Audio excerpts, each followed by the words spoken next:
Terima kasih pemirsa, Anda masih bersama kami di Editorial Media Indonesia. Mas Jaka, saya hanya berpikir hitung-hitungan matematik sederhana lah. Ketika Presiden mencanangkan 12 bulan, kata yang lain 15 bulan, itu dengan 181 juta orang yang harus disuntik, maka harus 1 juta per hari.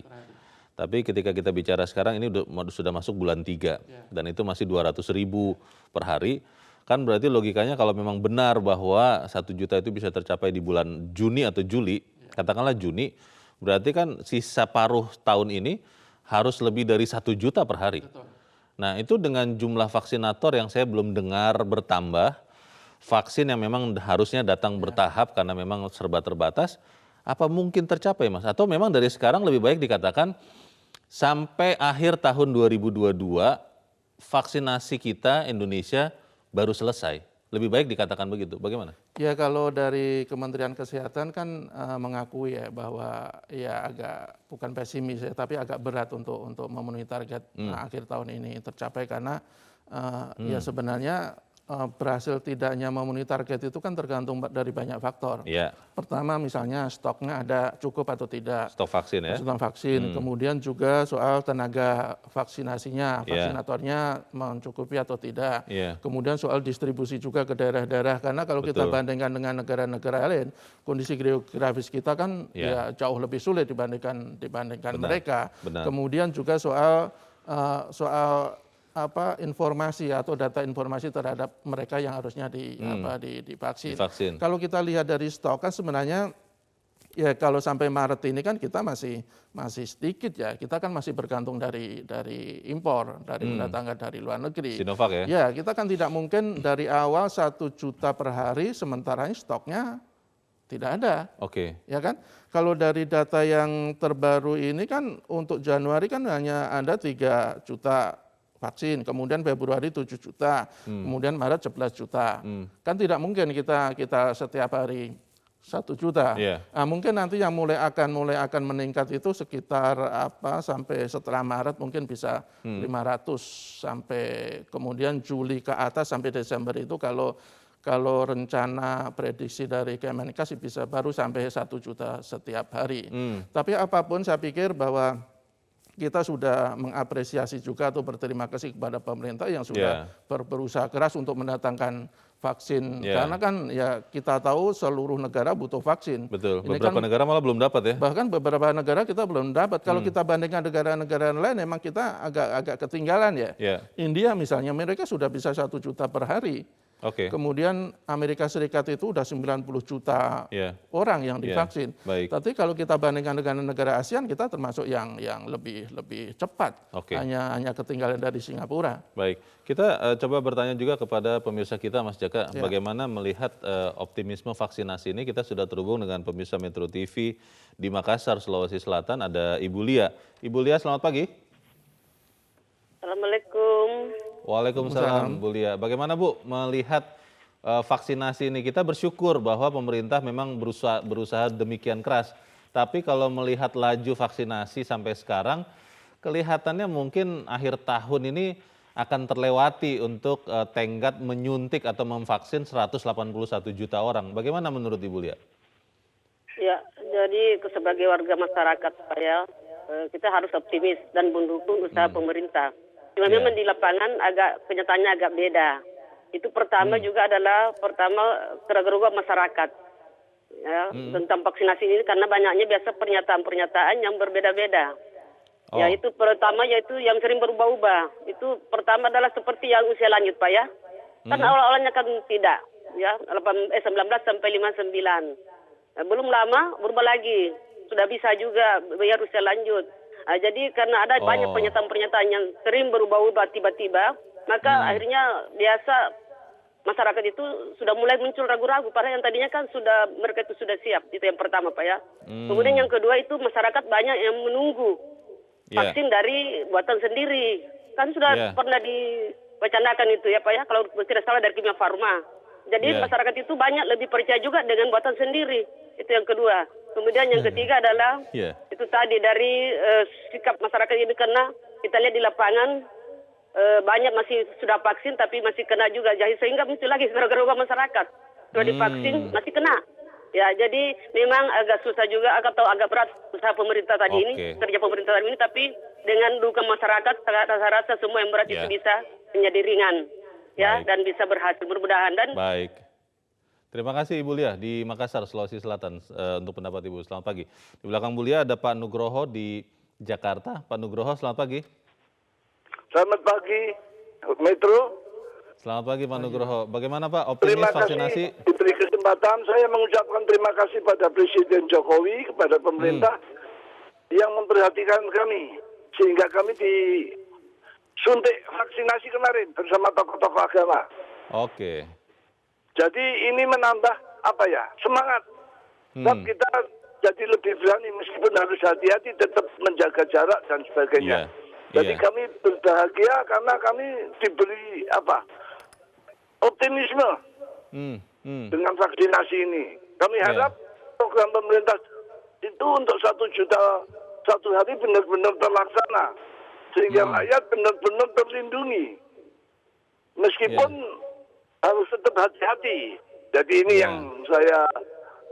Jadi vaksinasi ini penting karena ini memberikan kami ini lebih pede, lebih rasa percaya diri menghadapi suasana meskipun kami juga harus tetap pakai masker, jaga jarak dan tidak kerumun-kerumun. Itu yang paling penting. Jadi dalam hal ini program ini harus disukseskan.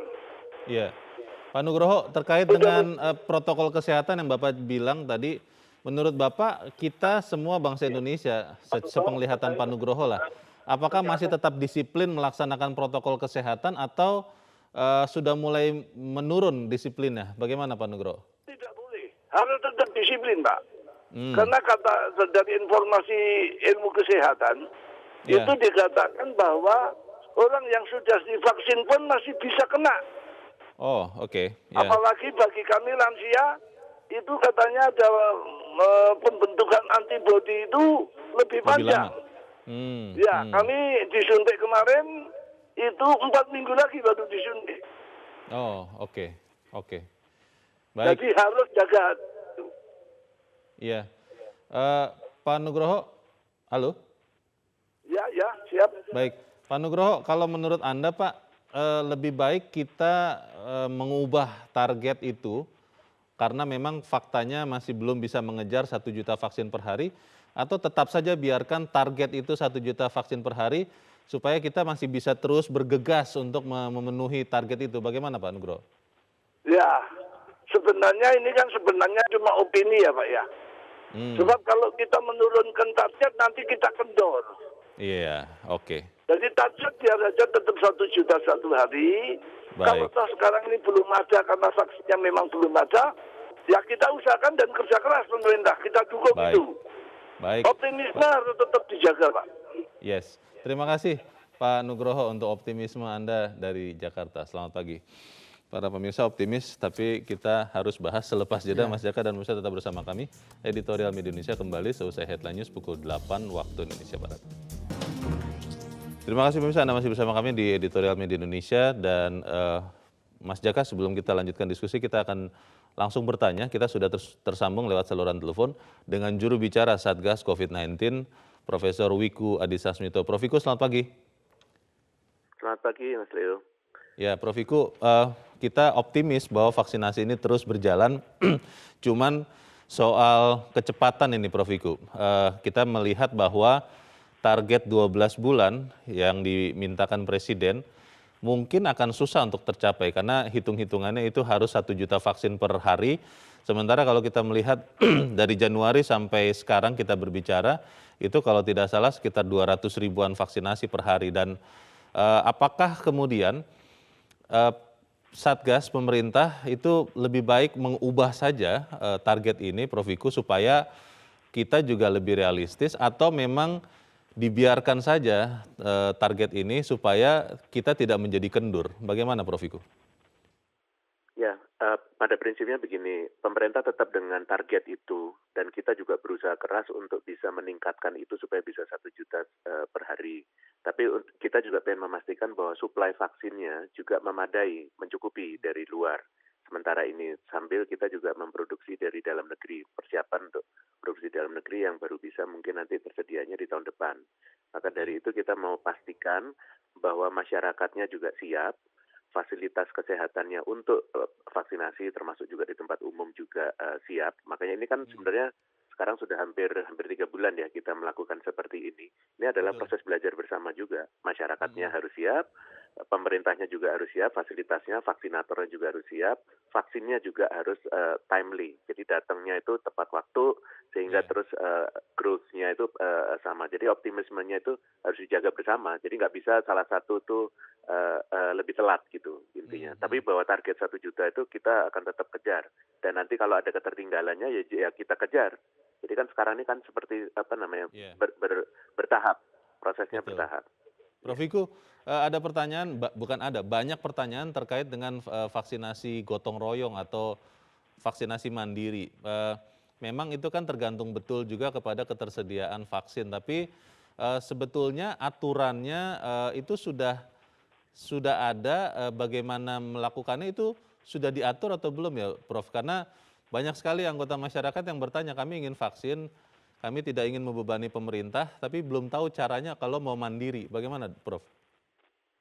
Ya, jadi gini, harus dipahami dulu bahwa jumlah vaksin yang ada produksinya di dunia dibanding dengan orang yang akan divaksin atau perlu vaksin, itu tidak seimbang, sangat jauh. Artinya jumlah vaksinnya terbatas, termasuk untuk Indonesia. Meskipun Indonesia sudah bisa punya akses lebih banyak daripada negara lain. Betul. Dan optimisme itu tetap harus dijaga. Nah, sekarang masyarakat kan juga sebenarnya kan pemerintah sudah menggratiskan. Tapi masyarakat itu bukan masalah gratisnya saja. Mereka sudah pengen sekali untuk bisa divaksin. Maka inti dari gotong royong itu adalah anggota masyarakat lainnya atau komponen masyarakat lainnya termasuk swasta ingin membantu pemerintah juga supaya bisa lebih cepat. Nah, sama-sama mari kita juga cari kesempatan untuk bisa mendapatkan vaksin dari luar tadi, satu. Yang kedua, memastikan juga mendorong dong produksi dalam negeri, vaksin merah putih untuk bisa didorong supaya bisa produksinya juga bisa memenuhi. Di saat yang sama, distribusinya atau pemberiannya juga dipermudah. Dipermudah itu maksudnya aksesnya dipermudah sehingga orang-orang yang pengen mendapatkannya di tempat-tempat yang sesuai, vaksinnya juga ada. Dan ini kan nggak bisa kita paksakan vaksinnya sekarang semuanya ada di sini, kan belum ada. Betul. Tapi saat bersamaan, pastikan vaksin yang ada bisa diberikan dengan cepat sehingga masyarakat bisa dapat segera, termasuk dengan yang gotong royong itu tadi. Baik, Gitu. Prof. Wiku, ada yang berpikir begini, mungkin karena ya kita awam ya, berpikir bahwa kecepatan itu memang harus dikejar karena jangan sampai yang sudah divaksin di awal-awal itu karena lama menunggu teman-teman yang lain belum divaksin, akhirnya kekebalannya sempat hilang begitu. Karena kan diduga vaksin yang sekarang itu memberikan kekebalan itu antara 3 sampai 6 bulan setelah muncul. Ini informasi yang beredar. Nah, penjelasan sederhana terkait hal ini bagaimana Prof. Wiku? Ya, jadi oke, saya mulai dengan gini. Vaksin bukan satu-satunya jalan untuk bisa melindungi diri dari COVID. Vaksin salah satu selain 3M. Jadi maka dari itu kita punya 3M, jangan salah fokus bahwa ini pokoknya penyelesaiannya dengan vaksin. Makanya kalau vaksinnya nggak dapat lagi kita jadi bobol. Bukan begitu. Kita sudah punya tameng, jaga terus itu 3M-nya meskipun kita divaksin. Jadi kalau seandainya vaksinnya misalnya nggak dapat lagi, kita masih punya 3M. Sebenarnya dengan 3M itu sangat efektif. Nah, jadi lihat optimisme melawan COVID itu begitu. Jadi jangan nunggu-nunggu sesuatu yang belum tentu kita bisa dapat langsung. Tapi apa yang kita punya, kita lepaskan. Kita punya dua-duanya saja. Dan mari kita beradaptasi untuk kebiasaan baru, melakukan aktivitasnya dengan cara baru. Ya memang harus 3M itu tadi. Gitu. Baik. Ya. Itu sangat penting sekali untuk diingatkan. Terima kasih Profesor Wiku Adhisasmito sudah mencerahkan kami pagi ini. Selamat pagi Prof. Wiku. Dan pemirsa tetaplah bersama kami, Editorial Media Indonesia akan segera kembali. Terima kasih pemirsa Anda masih bersama kami, kita di bagian akhir dari diskusi kita pagi ini. Kalau melihat apa yang sudah disampaikan oleh pemirsa Mas Jaka, tadi Pak Wiku juga mengatakan apa poin penting yang kita boleh pegang supaya kemudian kita bisa melawan COVID ini apapun yang terjadi dengan kecepatan ataupun efektivitas vaksinasi itu. yang pasti kan pemerintah harus segera atau mungkin sudah ya melakukan evaluasi bahwa masih harus diakui masih banyak kekurangan dalam proses gerakan vaksinasi ini. Seperti tadi soal stok kan, kalau stok kita juga tergantung dari luar negeri sampai sekarang kan. Betul. Kita berharap kan nanti Bio Farma juga akan meningkatkan kapasitas, berarti nanti ada stok dari Bio Farma 18 juta, kemudian 185 juta. Saya pikir kita berharap dengan produksi dalam negeri masalah supply ini tidak akan jadi persoalan. Kemudian juga soal vaksinatornya. Vaksinator juga masih kurang. Kalau waktu itu kan paling tidak kita butuh 30.000 vaksinator, tapi soalnya kan tidak merata di semua wilayah. Ada wilayah provinsi yang cukup, banyak juga provinsi yang kekurangan. Saya pikir ini menjadi persoalan juga dan itulah pentingnya sebuah gerakan. Umpamanya satu provinsi kelebihan vaksinator bisa menyumbangkan ke provinsi yang kekurangan. Bisa juga dari TNI Polri kalau tidak salah sudah menyiapkan 9.000 vaksinator. Kemudian juga soal fasilitas kesehatan harus kita akui bahwa selama ini ya lebih cenderung ke umpamanya puskesmas, rumah sakit milik pemerintah, bisa juga dioptimalkan rumah sakit swasta. Mungkin ada kerjasama khusus antara pemerintah dengan mungkin untuk yang mau mandiri atau gotong royong itu ya. untuk mandiri atau gotong royong mungkin nanti bisa dioptimalkan seperti itu. Tapi yang pasti bahwa pemerintah sudah berusaha. Kalau toh nanti targetnya itu tidak tercapai ya kita bisa bisa memaklumi karena kan semua tergantung pada faktor-faktor eksternal juga, tidak hanya faktor internal. Ada faktor eksternal yang sangat menentukan. Tetapi yang pasti kalau toh nanti meleset umpamanya, kalau Pak Jokowi mintanya 1 tahun, sebelumnya kan Satgas kalau tidak salah 1,5 tahun 15 bulan. Tetapi paling tidak kalau meleset ya bangsa 1 tahun, 2 atau 3 bulan lah. Yang pasti kita jangan sampai seperti yang prediksi di Bloomberg waktu itu, katanya sampai 10 tahun. Tapi sebenarnya waktu itu kan dasarnya kan setiap hari hitung-hitungnya setiap hari hanya 60.000 vaksin. Sementara kita sudah 200, nanti mudah-mudahan bisa ditingkatkan menjadi 500 dan sampai akhir-akhir tahun bisa 1 juta. Sehingga lebih cepat. Satu lagi menurut saya Bung Leo tadi Pak Biku saya sangat sepakat bahwa ya vaksin bukan satu-satunya jalan untuk kita mengatasi protokol kesehatan harus tetap kita patuhi. Meskipun kita divaksin juga harus mematuhi protokol kesehatan. Saya pikir itu yang paling penting. Baik, kita jaga sama-sama Mas Jaka. Terima kasih sudah hadir di tempat ini Mas. Selamat pagi. Selamat pagi.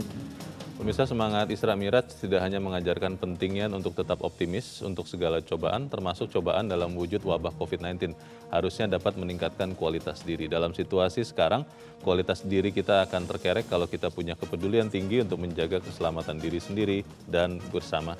Saya Leonard Samosir, terima kasih Anda sudah menyaksikan. Selamat pagi.